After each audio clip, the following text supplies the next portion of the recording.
हर्षवर्धन त्रिपाठी जी, जो बात विपक्ष कह रहा है कि विपक्ष अगर कोई आवाज उठाए तो उसे सिर्फ इग्नोर कर देना, कॉन्स्पिरेसी कह देना, क्या जायज है? क्या मजबूत लोकतंत्र की पहचान है? नहीं, बिल्कुल नहीं है। लेकिन राफेल पर क्या हुआ था? राफेल पर आधी रात को सर्वोच्च न्यायालय खुलवाई गई थी ना, गए थे ना लोग वहां, कागज वागज लेकर गए थे बहुत से लोग। सर्वोच्च न्यायालय ने कह दिया कि इसमें कुछ नहीं है, भ्रष्टाचार का मामला नहीं है। उसी पर 2019 का चुनाव लड़ लिया। और मैं फिर से कह रहा हूं कि अभी तक के जो मामले हैं ये अलग अलग हैं। प्राची, दर्शकों को समझने के लिए, हिंडेनबर्ग रिसर्च फर्म एक शॉर्ट सेलर फर्म है जिसने अडानी एक प्राइवेट कंपनी पर कहा, और उस पूरी रिपोर्ट में मैं तो कहता हूं अगर किसी को जानकारी हो तो जानकारी के साथ मुझे बताए। पूरी रिपोर्ट में भारत की सरकार पर कोई आरोप नहीं लगा है। यह अंबानी अडानी की सरकार राहुल गांधी का अपना राजनीतिक जुमला है। और बीबीसी की जो फ्रीडम ऐप से सीखकर आपने पेपर प्लेट का उत्पादन शुरू किया है। अगर ऐसा है तो आप अपने पेपर प्लेट्स को 1 करोड़ फ्रीडम ऐप के जो ग्राहक हैं उन्हें बिना किसी खर्चे के आप उसे बेच सकते हैं। फिल्म है, डॉक्यूमेंट्री, वो द मोदी क्वेश्चन कब की बात कर रही? 20 साल पहले, जिस पर भारत के ही सर्वोच्च न्यायालय ने और अलग अलग एजेंसियों ने क्लीन चिट दी। अभी जो गार्डियन की रिपोर्ट है, मैं इस रिपोर्ट की बात करूं तो इसमें भी भारत को लेकर कोई भी फुल प्रूफ इन्वेस्टिगेशन नहीं। सिर्फ एक लाइन की बात है कि डिस इंफॉर्मेशन के जरिए चुनावों को प्रभावित किया जा रहा है। अब इसमें कौन सी जांच कराई जानी चाहिए? और मैं इसीलिए कह रहा हूं कि अगर लोकतंत्र में जनता को इतना ज्यादा, जिसको कहते हैं कि वो प्रभावित हो जा रही, पूरी तरह से उसको समझ में नहीं आ रहा है, कुछ विदेशी कंपनी आती है वो टूल्स के जरिए इस्तेमाल कर लेती है, तो मुझे सचमुच लग रहा है कि राजनीतिक दल जनता तक न पहुंच पा रहे हैं, न उनको अपनी बात समझा पा रहे हैं। अखिलेश जी जवाब दीजिए, फिर आ रही अनुराग जी आपके पास। प्राची जी देखिए, ये क्या, एक आरएसएस है।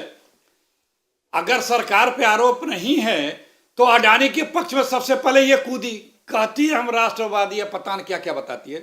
लेकिन नॉन पॉलिटिकल होते हुए भी ये अडानी से आरएसएस का रिश्ता क्या है? क्योंकि सबसे पहले बचाव में वही कूदे।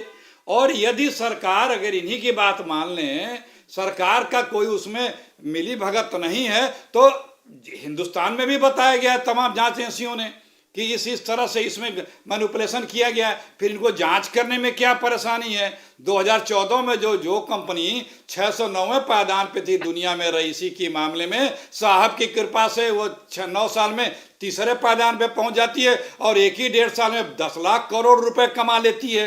तो ये जिस प्रकार का समझाया जा रहा है पार्लियामेंट में, तो इन्हीं को ज्यादा पार्लियामेंट्री चीजें पता है। हमारी बहन को, भाजपा की जो प्रवक्ता है, प्रेसिडेंट के बात पे, जवाब पे जिस तरह से बात रखी गई थी, और पहली बार है कि संसद के पटल पे एक प्रधानमंत्री पे इतने गंभीर आरोप लगे और प्रधानमंत्री खामोश, न खंडन किया न जवाब दिया।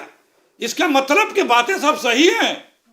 सदन के पटल पे इतने तथ्यात्मक प्रूफ के साथ किसी पहले प्रधानमंत्री पे आरोप लगा है और वो प्रधानमंत्री जवाब नहीं दे पाया। ठीक, यहां तक नहीं कहा कि झूठ है, ये भी नहीं कहा, ये भी नहीं कहा कि निराधार है। यहां बैठ के ये बता रही है निराधार है, झूठ है। सदन में क्यों प्रधानमंत्री ने कह दिया? सवाल पर रिएक्शन प्रधानमंत्री को कहना चाहिए था जो बात यहाँ पे कैमरे पे बैठ करके स्टूडियो में बीजेपी, एक सेकंड, बीजेपी के प्रवक्ता जो यहाँ बैठ के बता रही है कि निराधार, तथ्यहीन, सत्यहीन बातें थी, यही बातें सदन के अंदर आदरणीय प्रधानमंत्री जी को कह देनी चाहिए थी। क्यों नहीं कहा? अब रुक जाइए, एक सेकंड रुक जाइए, की हवा निकल जाएगी। एक सेकंड, बाकी मेहमान भी इंतजार कर रहे हैं। प्राची जी, सिर्फ एक बात लोगों को ध्यान में दिला दूं, अभी अभी एयर इंडिया ने एयरबस और बोइंग के साथ बहुत शानदार समझौता किया, वो भी प्रधानमंत्री ने बैठ के कराया। और उसमें जो बयान आया है वो सुनना चाहिए। अमेरिकी राष्ट्रपति कह रहे हैं कि हमारे 44 राज्यों में 10 लाख नौकरियां मिल जाएंगी। फ्रांस के राष्ट्रपति इमैनुअल मैक्रोन कह रहे हैं कि हमारी कंपनी को तो राहत देगा ही देगा, ये भारत और फ्रांस के रिश्तों को बेहतर करेगा।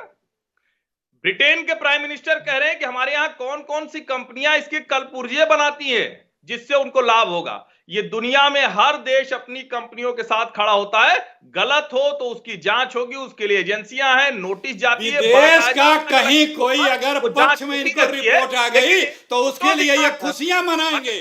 देखिए डबल स्टैंडर्ड, प्राची जी देखिए, प्राची जी यही डबल स्टैंडर्ड देख लीजिए। विदेश की अगर कोई खबर इनके पक्ष में है तो इनके लिए वो बड़ी भारी न्यूज है, बहुत बड़ा अचीवमेंट है। और अगर विदेश की कोई न्यूज इनके खिलाफ है तो वो इस देश के लिए साजिश है। अनुराग जी, चेहरा इसीलिए हम कहते हैं प्राची जी, हाँ, ठीक देखिए है। यही पे प्रूफ हो गया। ये व्यक्ति अनुराग जी, अपराजिता आपकी बात का जवाब दे रही थी। अपराजिता जी ने साफ साफ कहा कि विपक्ष की बात में अगर कोई दम हो, कोई प्रूफ हो हमारे पास, तो हम विपक्ष की बात सुने। लेकिन विपक्ष अगर अननेसेसरी सवाल खड़े करने के लिए सवाल खड़े करेगा तो कब तक जवाब दें? अखिलेश एक सेकंड रुकिए, और उससे कोई राष्ट्रपति अखिलेश एक सेकंड बोलने दीजिए समाजवादी पार्टी को, एक सेकंड रुकिए, खुशियां मना रहे, एक सेकंड रुकिए। उनको भी इतनी चिंता है देश की जितनी आपको है। अब रुक जाइए एक मिनट, अखिलेश एक मिनट। अनुराग जी, बात है, सुनिए, रुकूंगा नहीं, बड़ी बात मैं कह रहा हूँ। यही प्राची जी आपका विदेश में यदि कोई बात इनके पक्ष में प्राची गई तो उसको क्रेडिट लेते हैं। बड़ी बात कर रहा हूँ, सुनने दीजिए, आपकी बात आ गई। एक मिनट रुक जाइए, बहुत देर से अनुराग जी इंतजार कर रहे हैं। वो भी तो विपक्ष की आवाज है, उस विपक्ष की आवाज को भी तो बाहर आने दीजिए सर।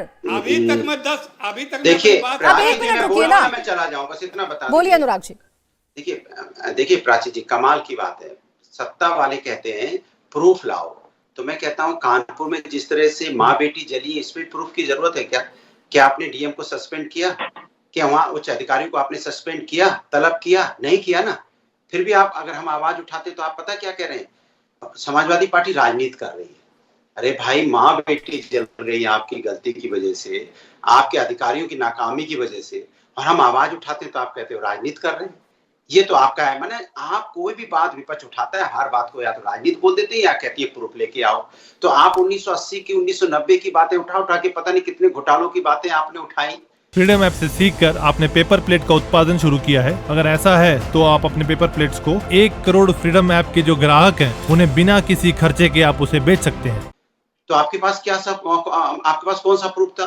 और जो बातें आज आप कर रहे हो वो बातें कर के आप 2014 में सत्ता में आ चुके हो, 2019 में भी वही बातें सत्ता में आ चुके हो, फिर भी आप वही बातें रिपीट कर रहे हो ना। 1990 से लेके जो 1980 की, 1950 की, 1960 की बातें ही तो आप रिपीट कर रहे हो ना।